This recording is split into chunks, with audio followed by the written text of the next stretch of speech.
ceding territory is the biggest deal, though. Why? It is against all rules of international relations to cede territory sovereignty. And that maybe is the most important thing I can say to your viewers.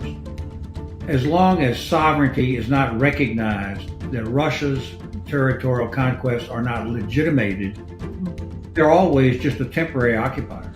And whether or not they're out in a month or a year or 5 years or 10 years, sooner or later they will be out. Unless, of course, a legal recognition of the conquest is given to the Russians. That is the one principle I think that we should not violate.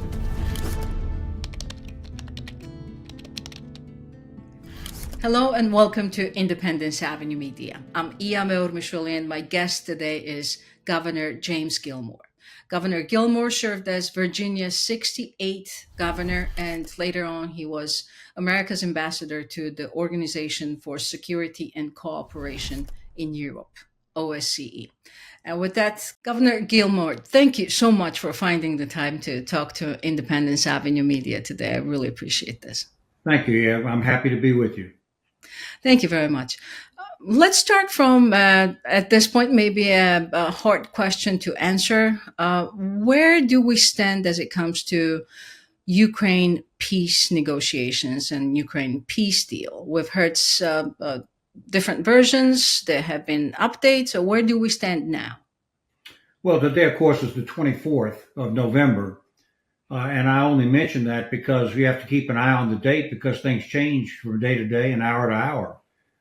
This new proposal that came forward just several days ago by surprise is now under constant discussion for the last 2 or 3 days and a great intense debate.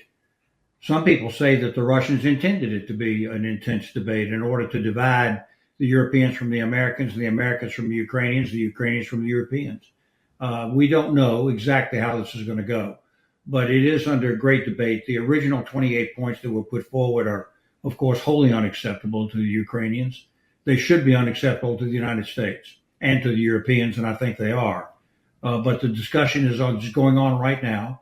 Secretary of State Rubio is giving indications that he thinks that progress is being made towards a ceasefire and a peace agreement. Let's see how it comes out. What do you think could happen next? Again, hard question to answer, but what do you anticipate? Well, I anticipate the peace agreement not succeeding unless the Russians are prepared to surrender almost all of their major points. And so far, all they've done is reaffirmed that they want all their major points. And the major points amount to basically a capitulation by Ukraine. And I don't think the Ukrainians are going to do that. I've been to Ukraine myself. I've talked to many representatives of that government over time in meetings and symposiums. And they've indicated to me that they're not going to give up and become a serf state of the Russians. And I believe them. I think they won't. No.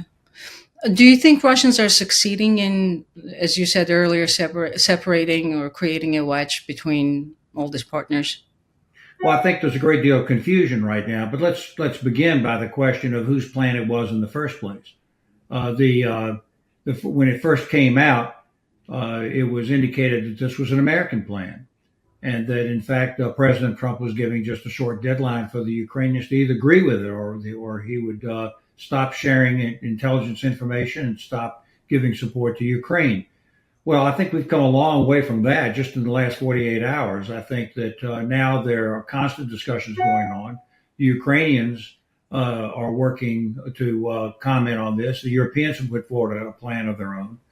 But at the end of the day, the Russians have rejected both the Ukrainian plan and they've rejected almost the American plan, the so-called American plan. Let me be clear. I believe that this original plan was put forward by the Russians, not by the Americans.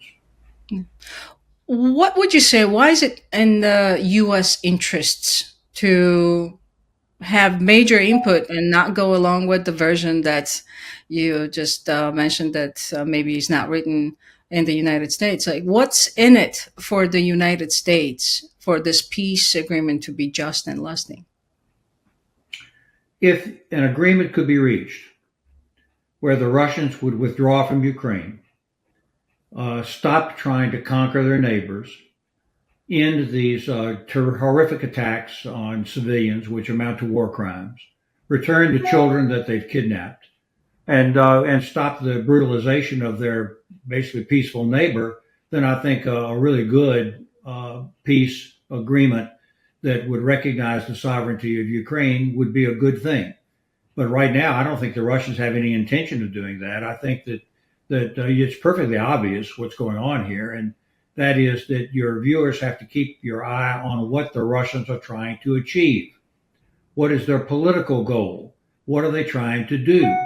And at the end of the day, everything that they're doing, all the way from diplomacy to military work to drones to oil sales to economy, everything they're doing is directed towards a war machine which is intended to eliminate Ukraine completely, and then use that as the next starting point to rebuild the old Russian Empire. That's what they're trying to do. And I don't think it's desirable from the point of view of the United States, or certainly not of Ukraine, for that to occur. I'm sure you're watching what the Europeans are doing to show support to Ukraine. Do you think they're doing enough? Is there more they could be doing? I haven't studied the European proposals, but what a little bit I saw didn't look all that helpful. It looked like that they were saying that instead of a 600,000 man army, Ukraine would be able to have an 800,000 or something like that, just a few more soldiers, something of that nature. I didn't think that so far the European plan looked all that helpful. But the key point here is that the Europeans have a tremendous stake in this. It is they who are going to be in the greatest jeopardy if Ukraine falls to the Russians. It's they who are already under assault by a lot of sabotage and hybrid warfare. The Eastern European countries and the Western European countries that I've talked to are not in doubt about this. The Estonians and the other Baltic states know how dangerous this is for them. The Poles are perhaps the leading country at this point. Most of the Western European countries have decided to increase their budgets in anticipation of Russian aggression. And then, of course, there's the political development of the greater cohesion of NATO. The move into NATO by Finland and Sweden, in my opinion, was the most important geopolitical development since the fall of the Berlin Wall. I think that Europeans understand with clarity that the danger that they're in from this Russian aggressive state. Some people, commentators, observers, even politicians say that President Zelensky's hand has been weakened tremendously since the corruption scandal came out, especially domestically. How do you look at that situation? Did that scandal have anything to, do with impacting his positioning with the U.S. and European partners? Does it matter? Does it not matter? What do you think? Well, I think it only matters if people with a political interest make it matter.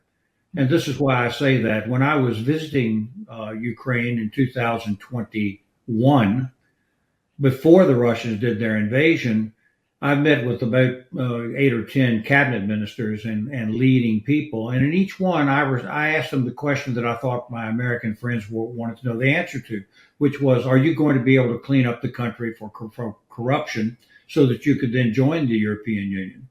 And the answer that they always gave me was, yes, we're going to aggressively pursue it. So the direct answer to your question is this current so-called scandal just means that the Ukrainian government has uncovered illegality.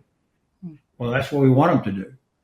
We want them to dig down and define corrupt situations. We don't know anything about this case. We don't know whether the people are innocent or guilty. We don't know how widespread it is. But it would only be a problem.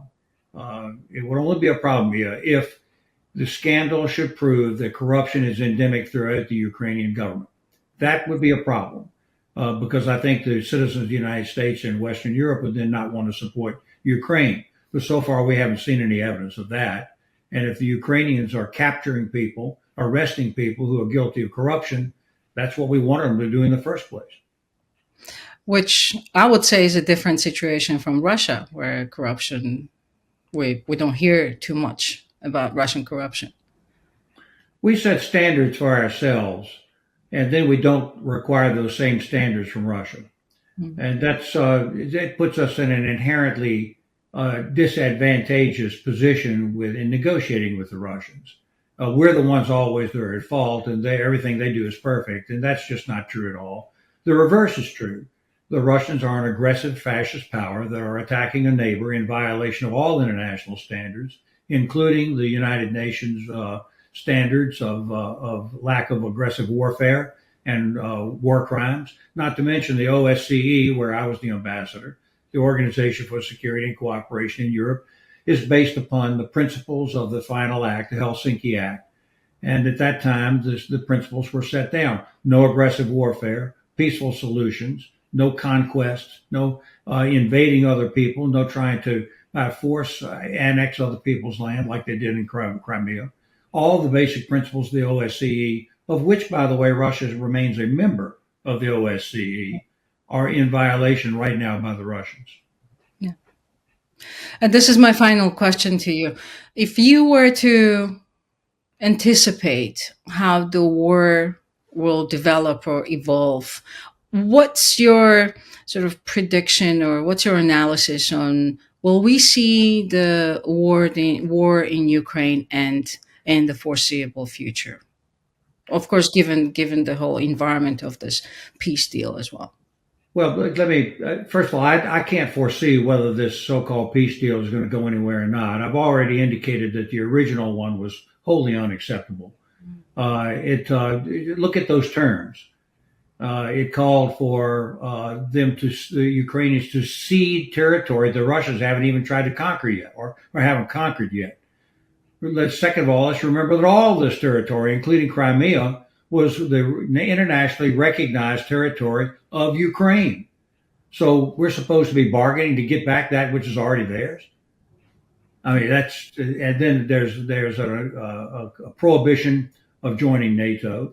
There's a call for elections within 100 days to throw out Zelensky, I suppose, if he would be thrown out. Where's the requirement that the Russians do an election? I think we need to have an election in Russia supervised by the OSCE to make sure that there are secret ballots and honest elections in Russia. Why would we be doing it in Ukraine? Ukraine's the only democracy engaged in this particular conflict here. There are other difficulties, of course, sanctions released to the Russians, which I think they're desperate to get. That's why they injected it into this plan to begin with. Ceding territory is the biggest deal, though. Why? It is against all rules of international relations to cede territory sovereignty. And that maybe is the most important thing I can say to your viewers. As long as sovereignty is not recognized, that Russia's territorial conquests are not legitimated, they're always just a temporary occupier. And whether or not they're out in a month or a year or 5 years or 10 years, sooner or later they will be out. Unless, of course, a legal recognition of the conquest is given to the Russians. That is the one principle I think that we should not violate. Well, Governor Gilmore, thank you so much for your time and your thoughts. I really appreciate you being with us today. Thank you very much for the chance to be with your viewers. That was Governor James Gilmore. Thanks for watching the interview. If you like what Independence Avenue Media does, do subscribe to our YouTube channel. Never miss an interview. Also follow us on social media wherever you are on social media. Thanks for watching again and see you next time.